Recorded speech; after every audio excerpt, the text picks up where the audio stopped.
नमस्कार, मैं डॉक्टर रवि राय आप सभी दर्शकों का हार्दिक स्वागत करता हूं। अपनी आज की वीडियो में हम चर्चा करने वाले हैं देवगुरु बृहस्पति के बारे में। ज्योतिष सीखने के इस क्रम में हमने चर्चा की सूर्य, चंद्रमा और मंगल के बारे में। आज सर्वाधिक शुभ ग्रह देवगुरु बृहस्पति, जिन्हें काल पुरुष का ज्ञान कहा जाता है। काल पुरुष की कुंडली में इन्हें ज्ञान से समझा जाता है, ये ज्ञान के परिचायक हैं और ग्रहों में इन्हें मंत्री पद प्राप्त है। देवगुरु बृहस्पति गौर और पीत वर्ण के जाति ब्राह्मण यानी ब्राह्मण जाति के पुरुष ग्रह हैं। शांत स्वभाव और विशालकाय हैं। इस वीडियो में हम चर्चा करेंगे देवगुरु बृहस्पति किन किन चीज़ों के कारक हैं, यानी उनके कारकत्व में क्या क्या आता है, उनका आधिपत्य क्षेत्र क्या क्या है, और उसके बाद हम समझेंगे कि देवगुरु बृहस्पति किन राशियों में अच्छा फल देते हैं, कौन से उनकी उच्च राशि है, कौन सी राशि नीच राशि है, कौन से ग्रह उनके मित्र ग्रह हैं।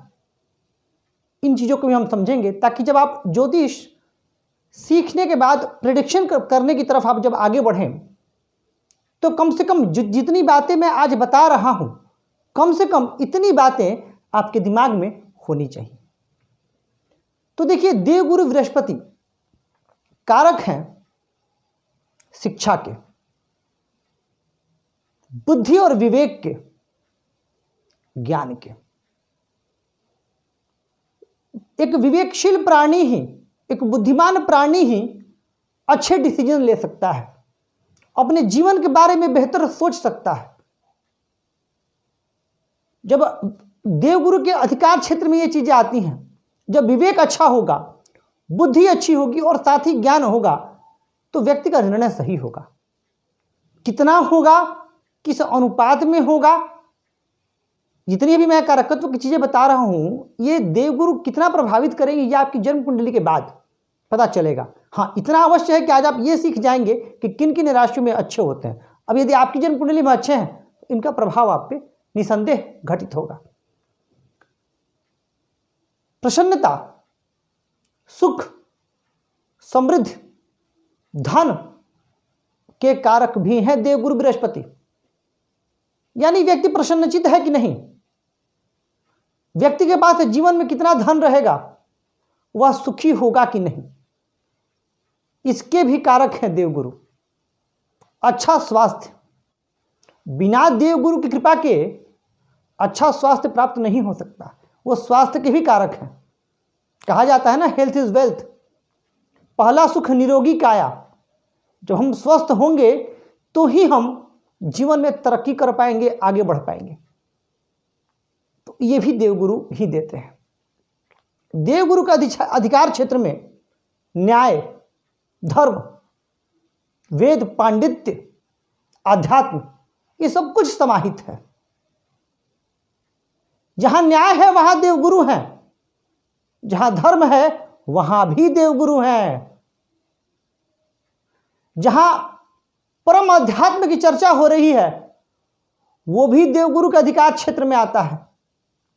उदारता, सहनशीलता, पवित्र अंतःकरण।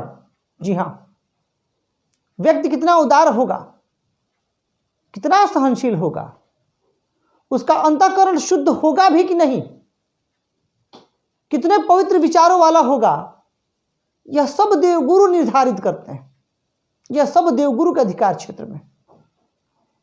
व्यक्ति के शरीर में चर्बी कितनी होगी, मोटापा कितना होगा, साथ ही पीले वस्तुओं के भी कारक हैं देवगुरु। यानी जो रंग इन्हें सर्वाधिक प्रिय वह पीला रंग है।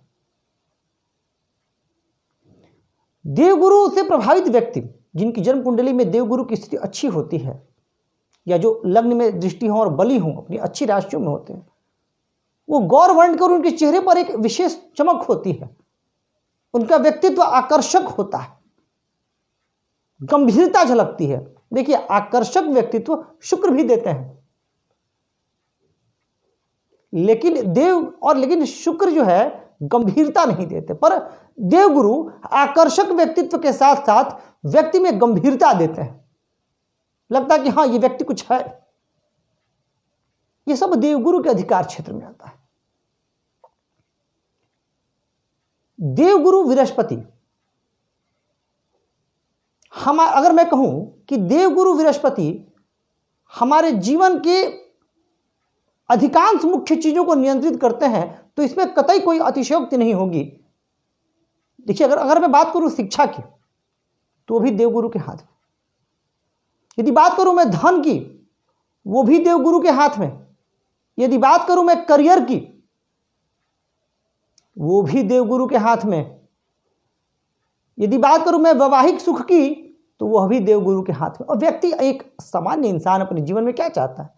उसकी अच्छी शिक्षा हो, उसका अच्छा करियर हो, स्वास्थ्य अच्छा रहे, जीवन साथी अच्छा मिले और संतान सुख अच्छा रहे।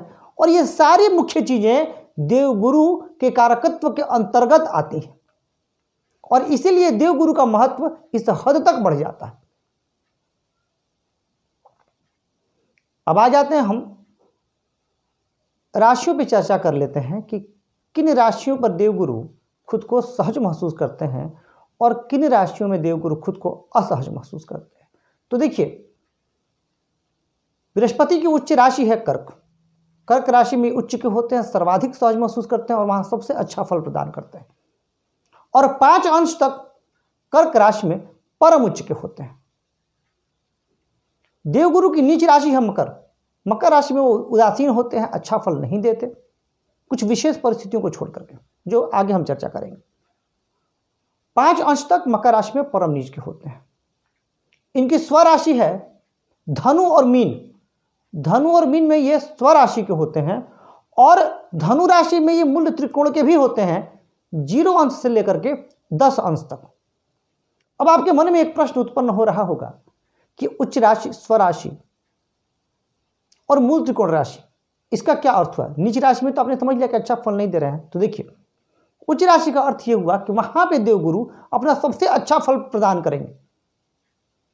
इसके बाद मूल त्रिकोण में भी बहुत प्रसन्न होंगे और अच्छा फल देंगे। उसके बाद स्वराशि में, यानी हम अगर अच्छा फल देने के क्रमों की बात करें तो सबसे अच्छा उच्च राशि, फिर मूल त्रिकोण राशि और फिर स्वराशि, पर अच्छा फल वो तीनों में देंगे। इसको ऐसे समझिए। इसके बाद ग्रह कब अच्छा फल देते हैं? मित्र राशि में। तो अब हम ये कैसे जाने कि उनकी मित्र राशियां कौन कौन सी हैं? तो मित्र ग्रह देख लेते हैं। बृहस्पति के मित्र ग्रह हैं सूर्य, चंद्रमा और मंगल। यानी नैसर्गिक मित्रता में इन तीनों से इनकी मित्रता है, और इन तीनों ग्रहों की राशियों में ये खुद को सहज महसूस करते हैं, अच्छा फल देते हैं।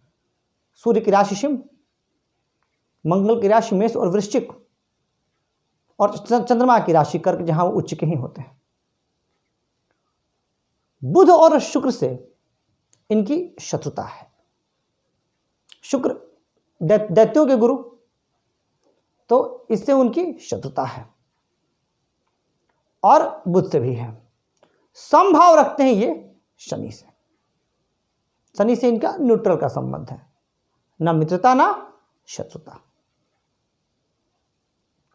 अब आगे बढ़ते हैं, चर्चा को आगे बढ़ाते हैं। अब आपने यह जाना कि देवगुरु किन किन राशियों में अच्छा फल दे रहे हैं। तो देखिए, जीवन में इसके अलावा, जब हम इस बात को पूरी कर लेता हूं, जीवन में अगर व्यक्ति को आगे बढ़ना है तो निसंदेह देवगुरु की कृपा परमावश्यक। हाँ, अब जब हम ज्योतिष सीखने के क्रम में आगे बढ़ेंगे तो हम देखेंगे कि आपका लग्न कौन सा है, और लग्न में देवगुरु स्वामी कहाँ के हो रहे हैं, और फिर वो उन चीजों को भी नियंत्रित करेंगे। अब हम बात कर लेते हैं राशियों की। अब कुछ और महत्वपूर्ण चीजें जो मैं आपको बता दूं। अभी हमने समझा उच्च राशि और नीच राशि। कई बार आपने देखा होगा ऐसा कि ग्रह उच्च राशि में भी होते हैं तो उतना अच्छा फल नहीं दे पाते हैं, और नीच राशि में भी होते हैं तो अच्छा फल दे देते हैं। तो जैसे जैसे हम वीडियो में आगे बढ़ते जाएंगे, अभी बेसिक समझिए, अभी आपको सिर्फ इतना समझना है। जैसे जैसे हम वीडियो में आगे बढ़ते जाएंगे वैसे वैसे मैं आपको और बहुत सारी बातें समझाता जाऊंगा। जैसे कारक कहाँ के होते हैं, जैसे देवगुरु पंचम भाव के कारक होते हैं, पंचम भाव से हम संतान सुख का विचार करते हैं। तो देवगुरु लाभ भाव के भी कारक होते हैं, धन भाव के भी कारक होते हैं। तो कारक होते हैं और उनके कारकत्व में जो जो चीज़ें आती हैं वो हमने चर्चा कर ही ली। तो ज्योतिष सीखने के इस क्रम में इतनी बातों को ध्यान में रखना परमावश्यक है। तो प्रिय दर्शकों, आशा करता हूं कि आपको यह वीडियो पसंद आया होगा और इस चैनल को और वीडियो को ज़्यादा से ज़्यादा लाइक करें, सब्सक्राइब करें और शेयर करके हमें अपना प्यार और स्नेह देते रहें। साथ ही वैदिक ज्योतिष के इस प्रचार प्रसार के क्रम में मेरा मनोबल भी बढ़ाते रहें। आज के लिए बस इतना ही। नमस्कार।